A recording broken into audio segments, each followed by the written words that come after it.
Assalamualaikum, welcome back to Zaf Channel guys. Kita masih lagi dalam malam puaka. Aku nak ucap terima kasih banyak-banyak. Korang dah tekan butang like ke belum? Kalau belum, korang tekan butang like. Dan sebelum aku mula, aku harap korang dah tekan butang subscribe supaya setiap kali aku upload video baru, korang akan dapat tahu guys. Pada malam ni aku ingin berkongsikan pengalaman-pengalaman seram, pengalaman misteri yang dialami oleh brother-brother, pakcik-pakcik yang bekerja sebagai pemandu teksi. Jadi kalau korang dah tak sabar, korang nak mendengar kisah seram, stay sampai habis guys. Sebab aku ada 3 kisah seram pengalaman pemandu teksi.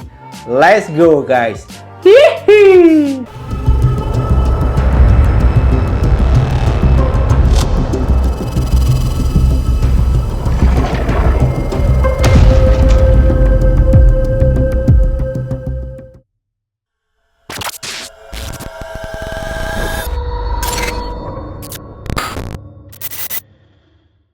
Kisah pada malam ni aku nak kongsi dengan korang semua adalah pengalaman seram yang dialami oleh pemandu teksi. Aku rasa sepanjang geng puaka bersiar ni tak ada lagi aku cover pasal pekerjaan pemandu teksi ni. Dan seperti yang kita tahulah, untuk orang yang bekerja sebagai pemandu teksi ni bukan pekerjaan yang mudah. Janganlah korang ambil ringan je. Alah, pemandu teksi, aku kerja pejabat nak kena kira akaun, serabut apa semua. Pemandu teksi duduk je pun. Duduk je pun. Korang yang stuck dalam jam 2 jam pun dah rasa bontot korang dah beku lah, dah berkematu lah. Ini pemandu teksi, bayanglah, daripada pukul 8 pagi, kalau nak cari rezeki lebih ke kan, sampai pukul 12 malam, terpaksa pula tu pusing 1 KL, lepas tu dah hantar orang pergi Ampang, kena patah balik Sentul, lepas tu ada pula customer nak pergi Wangsa Maju setapak, Wangsa Maju setapak. Penat mat. Kisah yang dialami oleh Pakcik Kasim pada tahun 97-98. Apa yang berlaku pada tahun 97-98 tu? Macam yang kita tahulah, kegawatan ekonomi. Pada masa tu lah banyak kempen-kempen inflasi, inflasi sifar inflasi, lebih kurang macam tu lah. Bila kegawatan ekonomi ni, semua orang sumber pendapatan tu terjejas tau. Pekerjaan terjejas, ada yang kena buang kerja, lepas tu ada pula yang dah ada pendapatan yang sedap, tiba-tiba terpaksa potong pula dah nama pun kegawatan. Jadi disebabkan kegawatan ni, dia efek semua rakyat Malaysia pada masa tu. Lagi-lagi pula pekerjaan yang Pakcik Kasim buat sebagai pemandu teksi. Bila dah jadi pemandu teksi, time tu pula inflasi sifar. Siapa yang nak naik teksi? Customer ataupun regular customer yang selalu menggunakan khidmat Pakcik Kasim ni, bila dah kegawatan, dah tak nak dah. Mahal. Better lah saya naik public transportation. Kalau tak pun kayuh basikal sendiri ke, ambil bas ke, ambil orang cakap train ke, komuter ke, lagi murah. Kalau teksi ni dah mahal sikit. Jadi bila ramai customer dah tak nak menggunakan khidmat Pakcik Kasim ni, ramai yang dah tak nak naik teksi, Pakcik Kasim terpaksa bekerja lebih masa. Dulunya sepanjang Pakcik Kasim bawa teksi, dia malam selalunya dia dah tak nak bawa teksi dah. Satu, sebab dia ni rabun malam, dia tak berapa nampak sangat. Lagi satu pula, Pakcik Kasim ni bukannya muda, anak-anak sekalian. Pakcik Kasim ni umur dia dah 58 tahun dah penat dah. Tapi nak buat macam mana kan, nak cari rezeki punya pasal. So bila kegawatan tu lah, dia terpaksa extend masa kerja dia sampai pukul 12 malam. Selalunya daripada pukul 8 pagi, paling lewat pun 6 petang Pakcik Kasim dah pulang ke rumah dah, rehat, menonton TV bersama anak-anak. Tapi disebabkan masalah ekonomi rumah tangga kan, dah tak stabil dah. Dulu boleh lah dapat sehari customer dalam 50 orang, 60 orang sekali trip tu sepanjang hari. Tapi sekarang ni dah kurang. Pakcik Kasim cakap nak dapat 10 tu pun dah bersyukur sangat dah. Sehari dapat 10 penumpang pun dah kira Alhamdulillah. Walaupun terpaksa bekerja daripada pagi sampai lewat malam. Dan nak dijadikan cerita, adalah satu hari ni, macam yang korang tahulah, teksi-teksi ni dia adalah perhentian-perhentian ataupun tempat-tempat berehat dia. Contohnya kalau dekat area Ampang tu, depan KLCC tu penuh, kau nampak teksi berderet macam tu kan. So Pakcik Kasim pun pada masa tu dia ada kat Sentul. So dekat area Sentul ni adalah satu tempat di mana teksi-teksi ni berkumpul, tunggu penumpang naik. So Pakcik Kasim pun park lah kat situ. Dan kebetulan pula daripada awal pagi dah bekerja, Lepas tu dapat pula rehat kat situ, customer pula tak ada, masih lengang lagi kan. So Pakcik Kasim pun decide, aku nak rehat kejap lah, badan ni dah sakit-sakit dah ni. Ya Allah, hari tu trip, macam-macam trip yang Pakcik Kasim buat, penat badan dia. So dia pun lelapkanlah mata dia, lelap punya lelap. Sedar-sedar pukul 9. Sejam jugalah dia tertidur dalam teksi dia. So bila dah dapat rehat, Pakcik Kasim pun dah mula segar balik. Dia pun tunggulah customer. So waktu dia tunggu tu, dalam 10 minit macam tu, ada seorang perempuan. Seorang perempuan ni yang datang dekat teksi dia, Pakcik Kasim dah happy dah. Alhamdulillah. Baguslah. Aku baru bangun tidur, tunggu 10 minit dah ada customer dah ni. Okey lah ni. Tapi yang peliknya, perempuan ni jalan, dah nak buka pintu Pakcik Kasim dah. Tiba-tiba perempuan ni tak jadi tau. Terus perempuan ni kasih isyarat macam, tak apa. Saya naik teksi belakang. So Pakcik Kasim ni jadi pelik. Engkau dah buka dah pintu kereta aku. Apa hal yang kau tak nak naik pula? Apa bezanya teksi aku dan teksi belakang? Tapi Pakcik Kasim malah fikir panjang lah. Mungkin rezeki dia tak ada pada malam tu. Lagi pula customer ni kadang-kadang perangai dia pelik-pelik. Pakcik Kasim pernah jumpa customer. Pakcik Kasim dah tulis dah. Dia dah tampal dah stiker. No pets allowed. Ada juga yang bawa binatang peliharaan, ada yang bawa anjing. Lepas tu anjing tu pula berak pula dekat tempat duduk belakang. Dah Pakcik Kasim, alamak, aku kena cuci pula apa semua. So kalau nak sebut pasal kerenah penumpang-penumpang ni, Pakcik Kasim dah lali dah. Yang pelik-pelik ni dah tak heran dah. So disebabkan perempuan tu tadi tak nak naik, tak apalah, dia pun tunggulah. Tunggu. Dalam 10 minit, 15 minit ada lagi seorang. Kali ni laki tau. Laki dia pakai smart lah. Pakai macam baru balik kerja. Dah sampai dah dekat teksi dia. Sama juga. Dah buka pintu, dah kasih salam. Assalamualaikum Pakcik. Pakcik Kasim pun dah balas dah. Waalaikumsalam. Nak naik. Tapi tiba-tiba, laki ni pun tak jadi. Laki ni tiba-tiba macam, Pakcik, tak apa Pakcik. Tiba-tiba saya rasa tak nak naik teksi lah. Saya rasa nak jalan kaki je. Lepas tu dia tutup balik pintu, dia naik pula teksi depan. Teksi orang lain. So Pakcik Kasim dah pelik dah. Tadi perempuan tak nak naik teksi aku, ini laki pula tak nak naik teksi aku. Pakcik Kasim dah jadi pelik dah. Jadi disebabkan dah dua orang kejadian pelik berlaku. Dua-dua dah buka pintu tapi tak nak naik. Pakcik Kasim ni jadi panas hati lah. So dia pun turun kereta, pergi dekat tempat duduk belakang. Dia pun cek lah, dia pun tengok lah. Ada apa-apa ke yang menyebabkan penumpang aku tak nak naik? Kemungkinan dia takut lah sebab dia kerja daripada pagi kan. Manalah tahu ada kencing budak ke, ada anjing berak atas seat lagi ke. Kalau tak pun belakang tu bersepah ke. Tapi tak ada pun. Pakcik Kasim tengok teksi dia, okey je.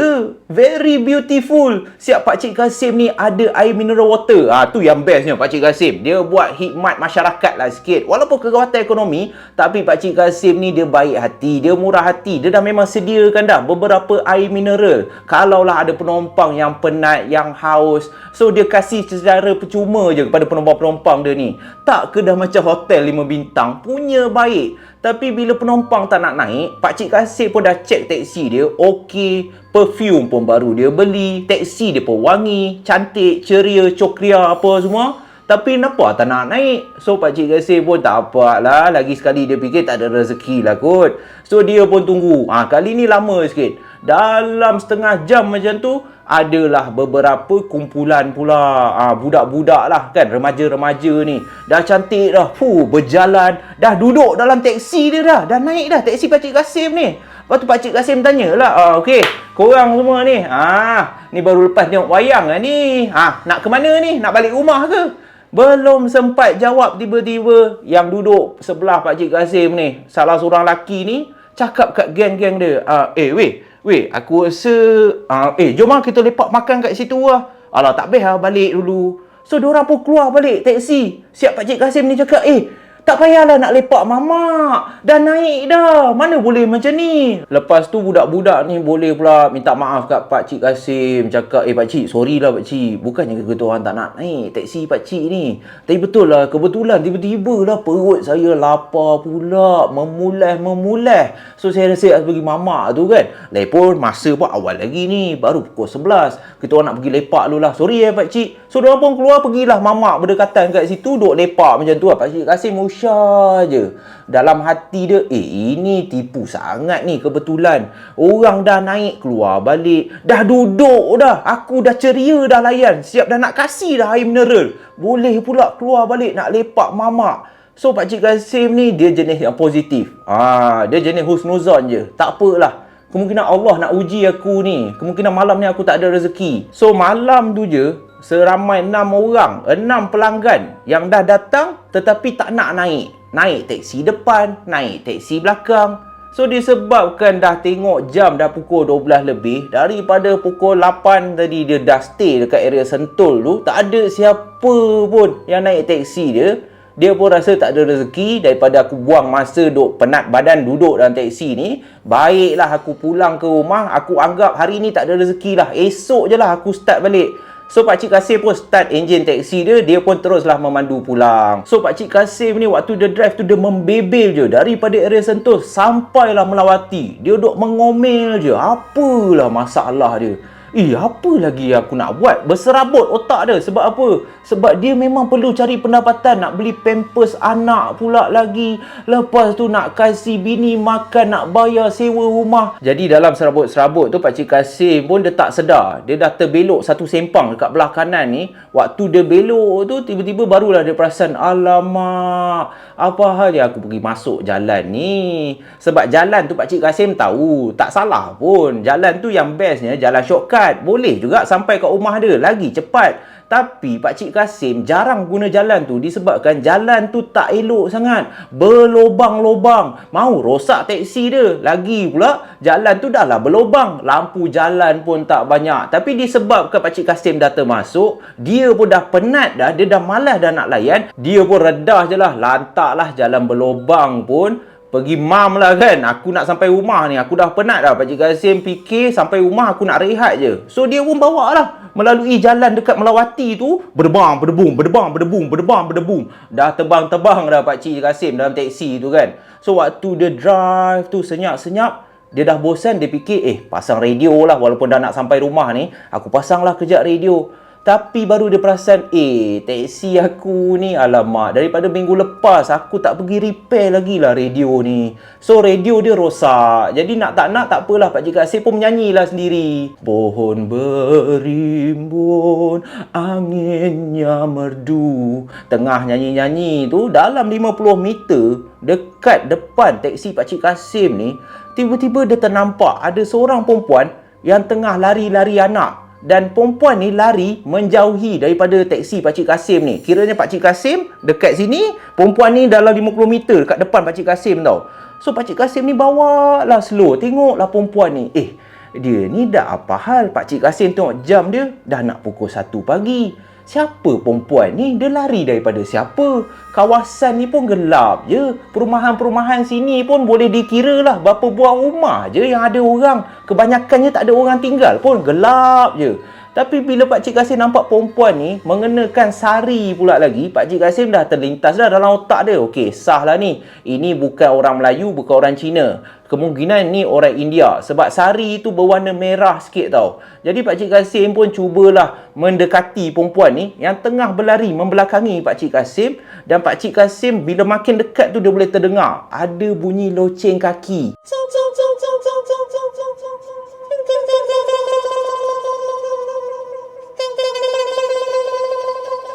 Bila dah terdengar bunyi loceng kaki tu, Pakcik Kasim pun tengok lagi perempuan ni. Dan rupa-rupanya perempuan ni bukan sahaja memakai sari, bukan mengenakan sari berwarna merah. Tetapi dekat kaki perempuan ni, dua-dua belah kaki perempuan ni, adanya gelang kaki. Dan gelang kaki itulah yang membuatkan bunyi loceng tu makin lama makin kuat. Dan agak menyeramkan bagi diri Pakcik Kasim lah. Yelah, lagi-lagi dah pukul 1 pagi. Jalan tu sunyi. Lalu Pakcik Kasim pun sewaktu dia dah sampai betul-betul di sebelah wanita yang tengah berlari-lari anak ni, Pakcik Kasim pun memperlahankan teksi dia. Dalam hati dia, dia tak fikir takut. Dia hanya fikir dia nak tanya je perempuan ni nak pergi ke mana. Katalah perempuan ni ada tempat yang dia nak pergi, at least dapatlah juga fulus, dapatlah juga customer. Tadi dah lah 6 orang tak nak naik teksi aku. Mungkin aku boleh tolonglah perempuan yang tengah lari ni kan. So Pakcik Kasim pun turunlahkan tingkap teksi dia setengah. Lalu Pakcik Kasim pun tanyalah, Pakcik Kasim tegur, Kak, akak nak pergi mana? Jangan lari. Saya. Geram pula akulah mulut ni. Pakcik Kasim pun tegur, akak nak pergi mana ni? Dan perempuan yang tengah lari-lari anak ni tiba-tiba memperlahankan langkah dia dan terus berhenti. Jadi Pakcik Kasim pun berhentilah juga kan. Dan Pakcik Kasim tanya lagi sekali, Kak, jangan takut, saya ni pemandu teksi. Kalau ada akak nak pergi mana-mana, saya boleh hantarkan, pakcik boleh hantarkan. Jadi perempuan ni senyap je tau, berdiri je dekat sebelah teksi Pakcik Kasim ni. Jadi Pakcik Kasim dah pelik lah pada masa tu. Perempuan ni bisu ke? Kemungkinan bisu lah kot. Dah 2 kali aku tanya. Lagi pula Pakcik Kasim tak nampak muka perempuan ni sebab perempuan ni berdiri betul-betul dekat sebelah teksi Pakcik Kasim tau. So Pakcik Kasim pun beberapa kali dia tanya, Kak, kalau nak naiklah. Sekarang ni pun dah lewat malam ni. Pakcik boleh tolong hantarkan. Dan sewaktu perempuan ni menundukkan kepala dia, Pakcik Kasim pun cubalah perhati. Tengok je, nak tengok muka perempuan ni tau macam mana. Manalah tahu cantik kan, sebab pakaian cantik dah, badan pun cantik juga. So Pakcik Kasim pun tengok bila perempuan ni tunduk macam tu. Alangkah terkejutnya Pakcik Kasim bila perempuan ni tunduk memandang ke arah Pakcik Kasim yang duduk dalam teksi tu. Pakcik Kasim perasan perempuan yang dia tegur ni rupa-rupanya dah tersalah. Perempuan ni bukan orang. Sebab kalau orang mestilah ada muka. Tapi perempuan ni tak ada muka. Mata tak ada, hidung tak ada, mulut pun tak ada. Muka dia macam patung mannequin. Flat je. Kosong je muka perempuan ni. So bila Pakcik Kasim dah nampak, tiba-tiba secara spontan sebab takut, Pakcik Kasim pun terjerit lah, Allah. So Pakcik Kasim pun dalam keadaan gelabah, dalam keadaan takut. Dia pun masuk gear, dia tekan sehabis boleh pedal minyak dia dan dia pun berlalu pergi. Dan bila Pakcik Kasim dah pecut teksi dia, dalam hati Pakcik Kasim, apalah malang betul nasib aku. Aku niat nak cari rezeki je, dah lah tak ada customer. Lepas tu ingat kan tadi boleh dah dapat customer yang terakhir. Sekali hantu pula. Dan dalam keadaan takut tu, Pakcik Kasim sempat juga memandang cermin pandang belakang dan dia masih nampak lagi kelibat wanita ni yang tengah berlari-lari anak ni seakan-akan tengah mengejar teksi dia. Dan makin kuat pula bunyi loceng kaki tu. So bila macam tu, Pakcik Kasim pun masuk gear 6. Dia terus pecut selaju yang boleh. Dan sebaik saja dia dah tak nampak perempuan ni, Pakcik Kasim pun menarik nafas lega. Kemungkinan tak ada lah benda tu mengikut. Lagipun Pakcik Kasim dah baca dah beberapa surah yang dia tahu kan. So bila dia drive macam tu, lagi 5 minit dah nak sampai rumah Pakcik Kasim. Lagi sekali Pakcik Kasim terkejut beruk sebab radio dalam teksi Pakcik Kasim dah memang rosak dah. Dia tak hantar servis pun lagi. Tapi tiba-tiba radio tu boleh hidup sendiri. Hidup sendiri tu tak apa, max volume pula. Dengan kuat Pakcik Kasim boleh dengar ada satu lagu, seakan-akan lagu India tau. Lagu India yang menyeramkan.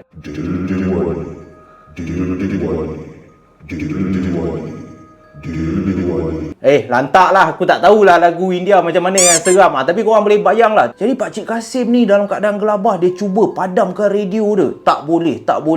Dia tekan butang. Apa hal yang radio aku boleh menyala ni? Macam mana boleh hidup? Aku tak servis pun lagi. Lepas tu aku nak slowkan volume tak boleh. Pakcik Kasim dah pusing sebab kuat sangat. Takut mengganggu jiran-jiran kan. Nanti jiran ingat, Pakcik Kasim dah buang terbiat dah. Dah layan lagu India pula sekarang. Dan dalam keadaan yang gelabah tu, Pakcik Kasim tak tahu nak buat apa. Pakcik Kasim terpandang cermin pandang belakang. Dia boleh nampak tempat duduk belakang. Dan betapa terkejutnya Pakcik Kasim. Sebaik saja dia tengok cermin pandang belakang, dalam teksi dia, dekat tempat duduk belakang. Ini seram guys. Ini memang seram. Aku dah meremang kan ni. Pakcik Kasim nampak ada lebih kurang 5 ke 6 perempuan yang mengenakan sari berwarna merah, tampak tanpa wajah.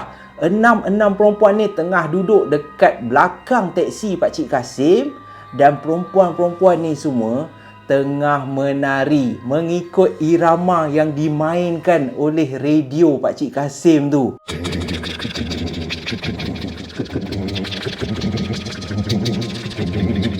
Bila Pakcik Kasim nampak ada 6 perempuan yang tak ada wajah tengah menari dekat belakang teksi dia, Pakcik Kasim dah tak boleh tahan dah. Dia dah takut gila dah. Hampir-hampir Pakcik Kasim terkencing. Pakcik Kasim pun break emergency. Tak fikir banyak, tak fikir apa. Pakcik Kasim terus berlari keluar daripada teksi dia. Dan Pakcik Kasim pun tinggalkan teksi dia. Pakcik Kasim lari. Kau bayang, ya Allah, 58 tahun. Dia gagahkan juga sebab dah takut agaknya. Pakcik Kasim pun pelik macam mana dia boleh ada kekuatan nak berlari sampailah ke rumah dia. Dia tinggal je teksi dia kat situ. Esoklah baru dia ambil. Dan keesokan harinya, Pakcik Kasim ni pun pergilah dekat teksi dia dengan pintu terbuka. Dia tak sempat tutup. Teksi dia pun dekat tepi jalan. Kunci kereta pun masih ada dalam teksi. Alhamdulillah, nasib baiklah teksi dia tak hilang. So, Pakcik Kasim pun bawa lah teksi dia balik ke rumah. Dan Pakcik Kasim pun cubalah call seorang ustaz untuk dapatkan nasihat. Untuk ustaz tu tengok apa sebenarnya yang berlaku. Kenapa teksi dia ni ada banyak betul gangguan. Penumpang tak nak naik. Lepas tu boleh pula nampak wanita tanpa wajah. Ramai pula tu 6 orang duduk kat belakang teksi dia. Dan bila dah panggil ustaz, rupa-rupanya bila Pakcik Kasim dengan ustaz ni cuba cari apa masalah teksi Pakcik Kasim ni, ustaz ni terjumpa betul-betul kat tempat duduk belakang, dekat celah tempat duduk tu, ustaz ni terjumpa ada satu gelang kaki yang berloceng, dan gelang kaki ni dibalut dengan kain sari yang berwarna merah.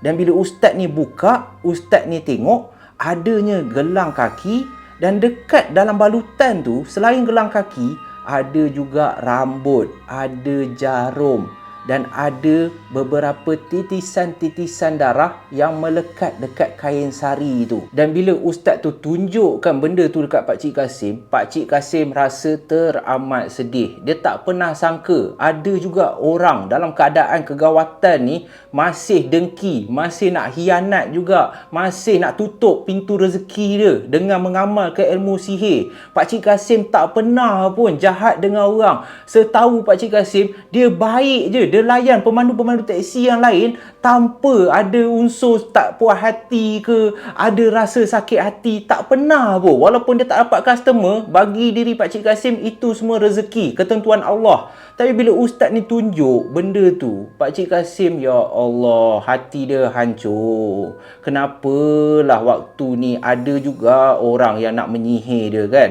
So ustaz ni pun cubalah pulihkan keadaan Pakcik Kasim. Pakcik Kasim pun dah alhamdulillah okey. Ustaz tu pun bawa balik gelang kaki tu, dan ustaz tu buang lah. Pakcik Kasim tak kisahlah, janji dia boleh teruskan cari sumber pendapatan, cari rezeki dengan hasil memandu teksi. Pakcik Kasim malas fikir panjang. Bagi diri Pakcik Kasim, kemungkinan bukanlah ada orang sihir dia. Mungkin ada salah seorang penumpang yang mengamalkan sihir, yang tertinggal barang dia tu dalam teksi Pakcik Kasim. Betapa positifnya orang tua ni. Allahu Akbar. Terbaik lah Pakcik Kasim. Dan itulah pengalaman yang dialami oleh Pakcik Kasim sepanjang dia bertugas sebagai pemandu teksi. Aku doakan semoga keluarga Pakcik Kasim sihat sentiasa. Dan kalau betul lah ada orang menyihir Pakcik Kasim, Allahu Akbar, bawa-bawa bertobat lah. Tak payahlah kan. Orang tu bawa teksi je pun. Rezeki semua Allah tentukan. Yang kau sakit hati sangat apa hal Mat?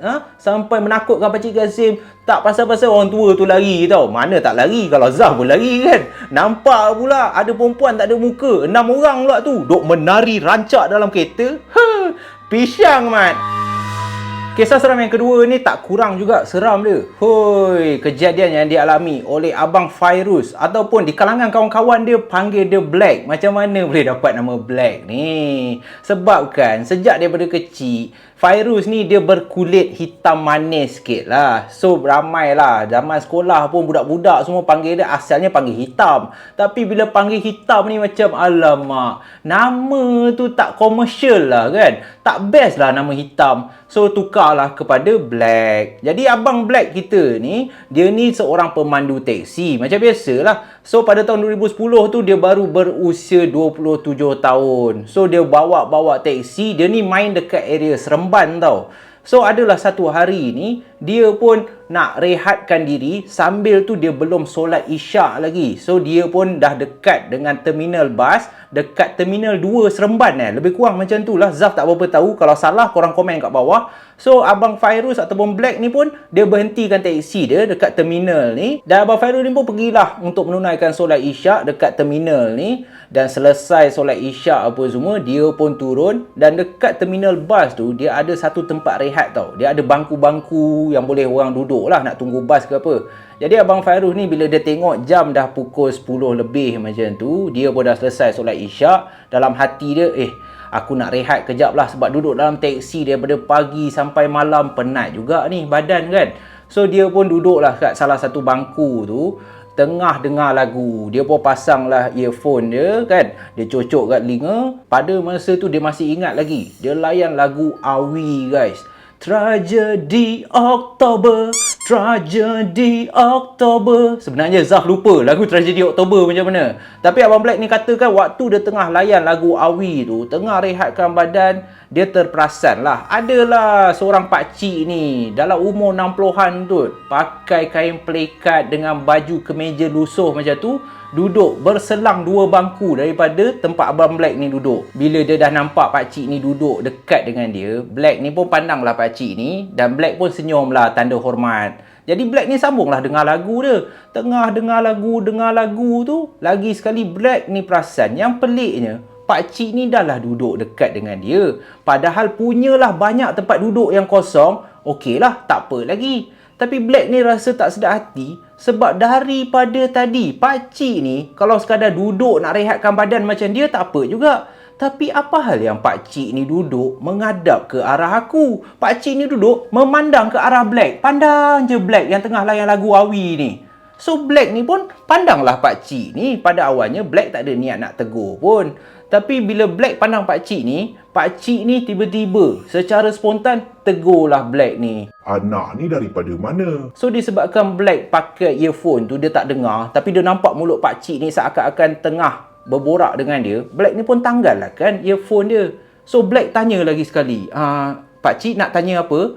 Dan pakcik ni cakap lah, Tak, anak ni daripada mana? so Black pun tanda hormat kepada orang tua. Black pun cakap lah kat pakcik ni, oh tak ada pakcik, saya ni kerja memandu teksi. Ini saya singgah solat, lepas tu saya rehat lah kejap kat sini. Ingatkan dah habis dah, sebab Black malas nak layan. Dia punya niat dia nak rehat je kat situ, tak payahlah nak interview dia pula kan. Tapi pakcik ni tanya lagi soalan kedua. Oh, bawa teksi. Dah lama dah bawa teksi. So Black ni nak tak nak, dia pun layan lah pakcik ni. Tak ada lah lama sangat, dalam 5 tahun macam tu lah. Lepas tu okey lah. Bila dah jawab macam tu, Black pun baru dia nak sambung dengar lagu. Lagi sekali pakcik ni tanya, Sebelum bawa teksi ni, buat apa? Kerja apa? jadi Black ni dalam hati dia, engkau ni kan, aku dah jawab 1-2 soalan dah lah pakcik. Aku ni dah lah malas nak biadab. Banyak pula soalan kau tanya. So Black nak tak nak, dia pun cakap lah kat pakcik ni, oh sebelum ni saya kerja dekat kilang je pakcik, tak ada apa pun. Tapi yalah, sebab kilang yang saya kerja tu pun dah tutup, saya bawa lah teksi. So Black ni pun, okey lah, dah lah pakcik, tak payah tanya dah, tolonglah, help me lah kan. Aku nak rehat je lah, aku dah jawab tu pun dah kira baik dah. So Black ni lagi sekali baru nak sambung dengar lagu Awi ni, pakcik ni tanya pula lagi, Anak ni dari mana nak ke mana? so bila dah bermacam-macam soalan diajukan, Black ni pun untuk terakhir kali dia pun cakap lah kat pakcik ni, pakcik, sekarang ni pakcik, belum sempat Black ni habis cakap, Black ni terkejut. Sebab bila dia tengok belah kanan dia, Black ni baru nak minta izin supaya dia boleh rehat dengan tenang. Tapi tiba-tiba dia tak nampak pakcik ni. Pakcik ni hilang tau. Seakan-akan, mana orang tua ni? Dan bila Black ni pandang ke arah depan, Black ni punya terkejut. Dia tak sangka pakcik yang tadi duduk dekat belah kanan, sekarang ni dah berdiri betul-betul dekat depan muka Black. Dan yang lagi menakutkan, pakcik ni bertentang mata dengan Black. Bila Black dah terkejut macam tu, pakcik ni mulut dia membacakan mantra guys. Dengan memandang Black macam tu, mulut pakcik ni terkumat kamit. Baca mantra yang Black ni langsung tak faham. Tetapi mantra yang pakcik ni bacakan dalam bahasa Siam, dalam bahasa Thailand. Terkumat kamit mulut pakcik ni. Lepas baca mantra, dia menghembus ke arah muka Black.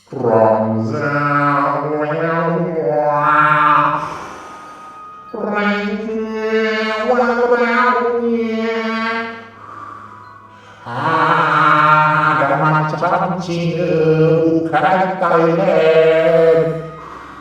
Badan Black seakan-akan lemah. Black ni cuba melawan. Black tak tahu kenapa, tetapi bila dia dengar pakcik ni yang duduk kat depan dia ni tengah baca mantra, seolah-olah dia tak boleh kawal badan dia.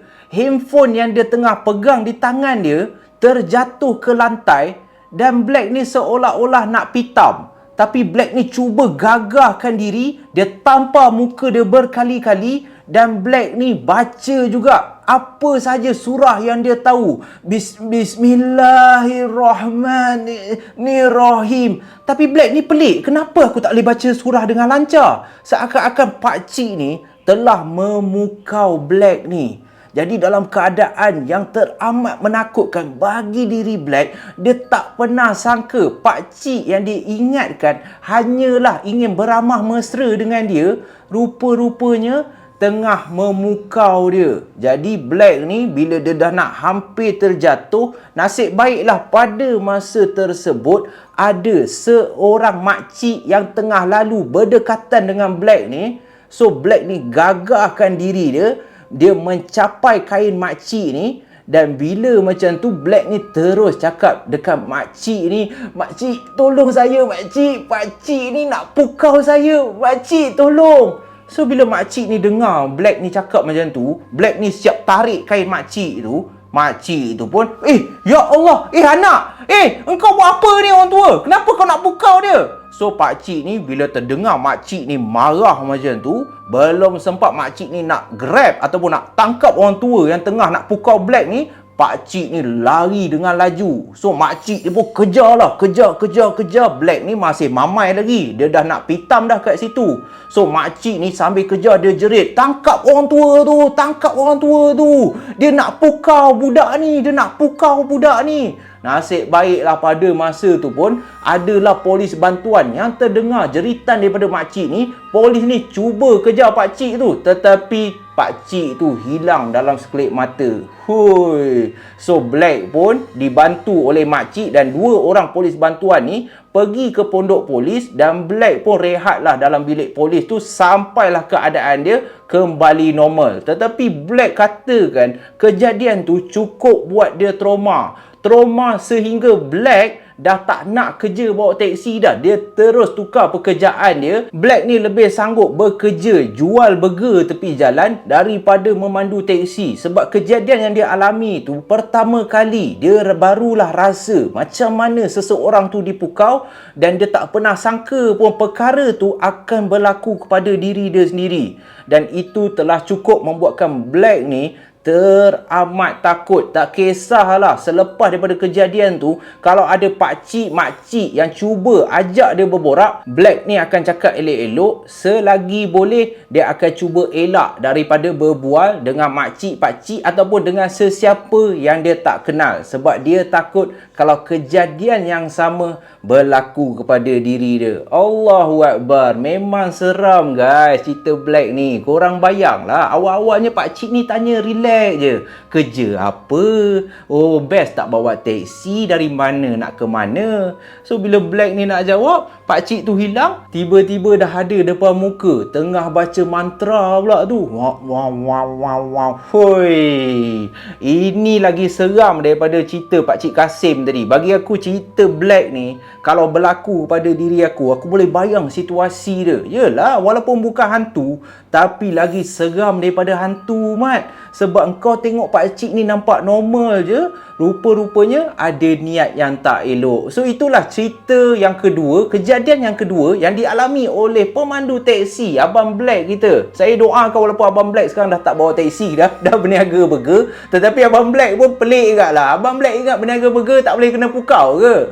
Tapi tak apalah, saya doakan semoga Abang Black, bisnes Abang Black bertambah maju dan Abang Black sentiasa dalam lindungan Allah Subhanahu Wa Taala. Jadi itulah kisah seram yang kedua, dan tak nak lengah masa, aku nak terus dengan kisah seram yang ketiga, kisah yang terakhir yang dialami oleh Randy. Alamak, Randy ni pun bayar-bayar Abang Black kat lah. Dan kisah yang ketiga ni, pengalaman Randy ni, aku nak korang sendiri nilai sama ada seram ataupun pisang, mat.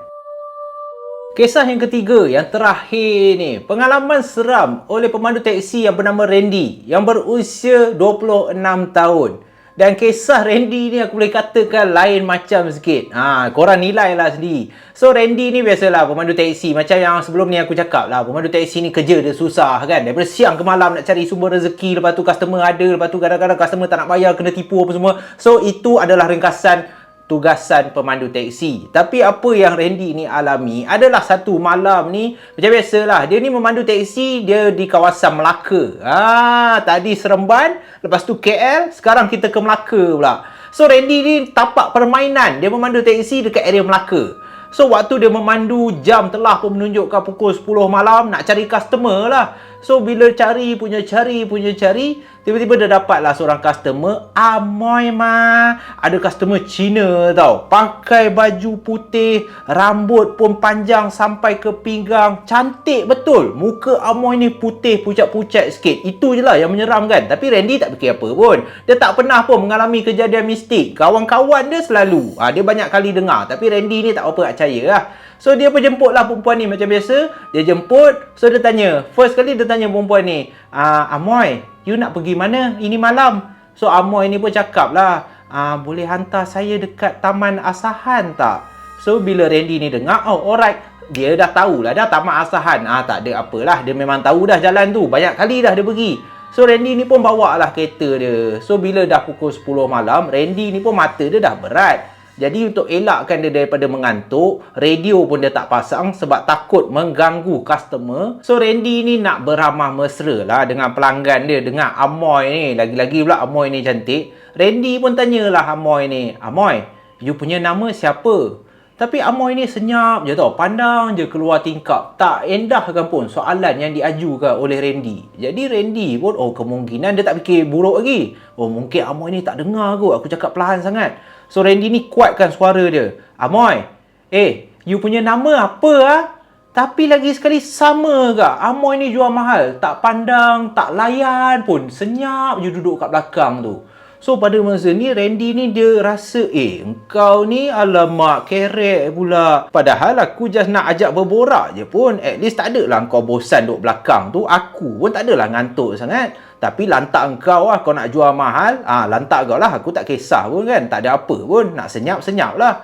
So Randy ni pun bawa lah kereta dia. Bila dah sampai dekat area Taman Asahan tu, tiba-tiba Amoy ni cakap, abang boleh berhenti kat depan tu tak? Rumah saya kat hujung tu je.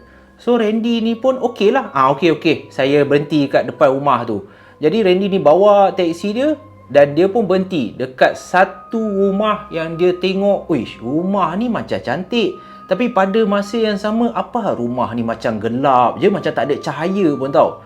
So bila dia dah berhenti, Randy ni pun tegur lah Amoy ni. Okey Amoy, sudah sampai you punya rumah. Semua sekali RM20. Dan Amoy ni pun katakan kepada Randy, RM20. Maaflah, saya tak bawa duit. Boleh tak Abang Randy tunggu kejap? Saya pergi ambil duit dekat dalam rumah. So Randy ni pun menganggukkan kepala lah. Pada masa yang sama dia jadi pelik tau. Dia dah mula rasa takut sikit. Randy ni pun cakap kat perempuan tu, tak apa Amoy, you pergi ambil duit dululah. Jadi dia nampak perempuan ni turun daripada teksi, lepas tu berjalan masuk ke dalam rumah tau. So Randy dia tak nak fikir buruk, dia tak nak fikir apa, sebab jam pun dah pukul 10 lebih dah ni. Daripada aku fikir merepek, better aku snuzon je, aku fikir baik je. Tapi dalam masa yang sama, Randy ni jadi pelik. Macam mana perempuan ni boleh tahu nama aku? sepanjang perjalanan, perempuan ni tak tanya, tak ada cakap sepatah pun dengan dia. Macam mana perempuan ni boleh tahu nama aku Randy? Aku tak pernah perkenalkan pun. So Randy ni tunggulah perempuan ni dalam 5 minit macam tu. Tiba-tiba Randy ni dikejutkan dengan bunyi telefon bimbit dia. So Randy ni pun capailah telefon bimbit dia dan tertera ada satu nombor yang dia tak kenal. Jadi tanpa fikir panjang, Randy ni pun jawablah. Dan lagi sekali Randy ni terkejut sebab sekarang ni di talian adalah penumpang dia tadi, Amoy ni tadi yang call dia. So Randy ni pun cakap lah, hello, siapa ni? Dan perempuan tu cakap dekat Randy, Randy, Abang Randy. Boleh tak Abang Randy masuk sekejap dalam rumah? Sebab saya tengah nak cari duit ni. Takut lambat lah. Masuklah kejap dalam rumah. Pada awalnya Randy ni fikirkan, ini satu perangkap ni. Tak pernah lagi pelanggan ajak aku masuk rumah. Especially perempuan. Dah lah perempuan ajak aku masuk rumah. Amoy pula tu. Waktu malam. Randy ni fikir, ini kalau kena tangkap dengan pejabat agama ni, mampus aku nak menjawab dengan girlfriend aku. Jadi dia berbelah bagi. Patut ke aku masuk? Ataupun patut aku tunggu dalam teksi je? Tapi disebabkan perempuan ni dah ajak, yelah seorang lelaki kan. Iman pun senipis penguin je kan. Senipis bulu penguin. Manalah tahan pelawaan macam tu. So Randy ni pun turunlah daripada teksi dia. Dia pun masuklah ke dalam rumah perempuan ni. Dan dia tengok perempuan ni dah hidangkan air dekat atas meja. Bila dia nampak je Randy ni masuk ke dalam rumah, perempuan ni pun cakaplah dekat Randy ni, Abang Randy duduklah dulu, minumlah dulu air tu. Saya nak pergi masuk dalam bilik, saya nak pergi cari duit. RM20 kan? So Randy ni mengangguklah kan kepala. Betul lah Moy, RM20. Terima kasih buatkan air. Tapi perempuan ni kembali senyap balik. Dia tak heran pun tau. Dia tak endahkan pun Abang Randy ni. So Randy ni duduk, dia pun minum air. Pada masa yang sama dia macam tertanya-tanya, kenapa perempuan ni baik sangat dengan aku? Siap buat air pula. Air apa yang dia hidang aku ni? Tiba-tiba terlintas dalam fikiran si Randy ni. Kejap. Aku teringat kata-kata kawan aku. Kawan aku cakap, kadang-kadang perempuan yang cantik ni, dia ada mengamalkan ilmu hitam. Dan salah satu cara, kalau kita nak tahu wanita tu ada menggunakan ilmu hitam ke tak, kita kena mengejek dia. Dan kalau wanita tu tahu kita sedang mengejek dia, maksudnya wanita tu ada menggunakan ilmu hitam. So bila Randy ni dah tengiang-ngiang pesanan kawan dia, Randy ni pun nak cuba try. Manalah tahu memang betul, tak pasal-pasal dia kena sihir. So Randy ni pun dia tak jadi minum, dia letak balik cawan tu. Dan dekat ruang tamu tu, dia boleh nampak sebab wanita ataupun Amoy ni, bilik dia tak tertutup. So Randy ni boleh nampak Amoy ni tengah mencari duit RM20 dekat dalam bilik tu. So Randy pun pandanglah Amoy ni. Bila dia dah nampak Amoy ni tengah mencari-cari duit macam tu, so Randy ni pun cubalah apa yang diajarkan oleh kawan dia. Perlahan-lahan Randy ni jelirkan lidah dia. Dia pandang Amoy tu, dia pun jelirkan lidah. Bila dia dah nampak perempuan tu keluar daripada bilik tu nak kasih dia RM20, Randy ni pun buat tak tahu tau. Dia duduk senyap je. Randy ni buat macam tak ada apa jadi. Dan sebaik saja wanita tu mendekati Randy, tiba-tiba wanita ataupun Amoy ni cakap kat Randy, Abang Randy, kenapa Abang Randy jelir lidah tadi? Sebaik saja Randy dengar Amoy ni tanya dia macam tu, seluruh badan Randy ni dah sejuk dah. Bulu roma dia dah meremang dah. Jantung dia berdegup laju. Tak fikir panjang, Randy ni terus cakap kat Amoy tu, Amoy, tak apa, you simpan je RM20 tu. Tak apa, saya belanja you tak payah bayar. Saya nak balik saya nak balik. So Randy ni tak fikir panjang, dia terus lari tau. Dia terus lari menuju ke arah pintu. Dan bila dia nak buka pintu tu, tak boleh. Dia cuba tolak, dia cuba tarik, tak boleh. So dia dah tak tahu dah. Ya Allah, apa yang kau nak buat kat aku ni? Randy dah menjerit-jerit. Dia lari pula nak ikut pintu belakang. Sebab Randy pada masa tu dia teramat takut. Kalaulah aku tahu nak jadi macam ni, aku tak patut masuk dalam rumah ni. Wanita ni memang nak kenakan aku. Dia nak gunakan aku untuk ilmu sihir dia. So Randy berlari ke arah dapur, cuba juga buka pintu dapur. Tak lepas-lepas. Dan dalam keadaan yang menggelabah tu, Randy dah ketakutan teramat sangat. Randy ni perasan Amoy ni tadi berjalan menghampiri dia. So dah tak tahu dah mana nak lari, Randy ni pun melutut, merayu berkali-kali dekat Amoy ni. Amoy, maafkanlah saya Amoy. Amoy, saya muda lagi ma. Saya ada mak nak tanggung ma. You jangan macam inilah. Kalau you nak buat ilmu apa-apa, you cari orang lain lah. Saya minta maaf. Saya tak ada niat buruk dekat you ma. Lepaskanlah saya Amoy. Jangan ini macam ma. Jangan ini macam. Saya takut ma. Holiau ma. Bila keadaan dah terdesak, kita sanggup melakukan apa sahaja. Tetapi sesal dahulu pendapatan, sesal kemudian tidak berguna lagi. Sekarang ni Randy dah terjerat. Dia nak lari ke mana? Amoy ni pun tersengih memandang ke arah Randy yang merayu, yang menangis untuk dilepaskan. Jadi Amoy ni pun cakaplah dekat Randy, "Abang Randy, you okay tak? You kenapa ni?" Dan berkali-kali Abang Randy minta maaf, minta dekat Amoy tu, "Jangan buat saya macam ini ma. Saya tak berguna ma. You nak kuatkan ilmu you you cari orang lain. You lepaskanlah saya. Saya tak ada buat salah apa pun. Tolonglah, saya nak balik." So Amoy ni lagi sekali tanya Abang Randy ni. Pada masa ni Amoy ni dah tergelak dah. "Abang Randy, kenapa you ini macam you minum ketum kah?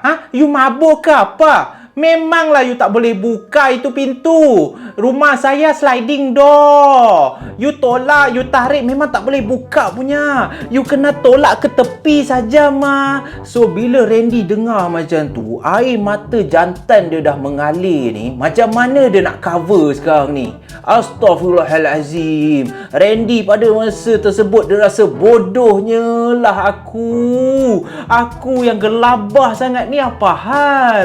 Patutlah aku tolak, aku tarik, tak boleh-boleh. Rupanya rumah Amoy tu konsep dia jenis sliding door. Aku masuk kat rumah dia tadi pun aku perasan yang rumah dia ni jenis sliding. Ya Allah, aku ni terlalu banyak fikir. Dan Amoy ni cakap lagi sekali kat Randy, "Tapi Abang Randy jangan risau. Saya sudah kasih you 5 star tau. Sebab you tak nak ambil payment, you pun nak bantu saya. Terima kasihlah. Saya sudah cakap you pemandu yang baik." Lagilah Randy ni menyesal. Lagi banyak air mata dia keluar. Ya Allah, kalaulah aku tak gelabah, kalaulah aku tak ada fikir buruk, dah tentu-tentu aku ada RM20 dah sekarang ni. Sekarang ni aku nak minta balik pun macam mana? Aku baru je halalkan tadi. Aku dah cakap kat Amoy tu, tak apalah, saya hantar you ikhlas. So Abang Randy ni pun pulanglah ke rumah dengan tangan kosong. Dan juga Abang Randy ni tebal muka dia. Malunya lah aku. Aku fikir buruk pasal Amoy tu, sedangkan Amoy tu tak ada buat apa pun. Dan lagi satu, macam mana Amoy tu boleh tahu pula nama Abang Randy, sedangkan Randy ni tak pernah bagi tahu pun nama dia. Memanglah Abang Randy ni pemandu teksi, dah lama dah dia bawa teksi. Tapi Abang Randy ni lupa yang sekarang ni dia bukan pemandu teksi, dia buat Grab. Baru seminggu dia buat Grab. Dia terlupa yang Grab ni customer memang boleh tahu nama pemandu siapa, sebab ada dalam aplikasi tu. Dia je yang fikir lebih, dia je yang takut. Macam mana Amoy ni boleh tahu nama aku? Alamak, potonglah. Jadi pada malam tu, pengalaman yang cukup menakutkan bagi Abang Randy, hampir-hampir dikorbankan untuk ilmu hitam wanita tu. Rupa-rupanya tak pun. Amoy tu tak ada buat apa pun. Memang dia betul nak ambil duit. Dia pun tengok Abang Randy ni jenis baik, dia jemputlah minum, dia jemputlah masuk. Itulah orang cakap budi bahasa budaya kita. Tapi Randy ni je, engkau suka dengar kisah seram, engkau percaya pula petua kawan-kawan kau. Tak pasal-pasal dah malu menangis-nangis kat Amoy tu. Lepaskanlah saya. Rupa-rupanya Bang Randy sliding door tak boleh tarik, tak boleh tolak. memang dia kena slide ke tepi. Astagfirullahalazim. Pisang lah Abang Randy macam ni. Dan itulah saja kisah untuk malam ni. Pengalaman pemandu teksi. 3 buah kisah yang dialami. 2 seram, satunya aku tak tahulah seram ke tak, tetapi terhibur jugalah. Dan aku harap geng puaka semua terhibur dengan perkongsian kisah pengalaman seram pemandu teksi. Dan insyaAllah kita jumpa lagi dalam malam puaka yang akan datang. Stay safe, stay healthy guys. Muah, aku sayang korang semua. Hashtag geng puaka, hashtag malam puaka. Jangan lupa kalau korang suka, subscribe, like, share video ni supaya lebih ramai orang tahu. Dan kita road to 20k subscriber. InsyaAllah tahun ni boleh capai. Dan lagi sekali aku nak cakap, thank you so much. Bye bye guys.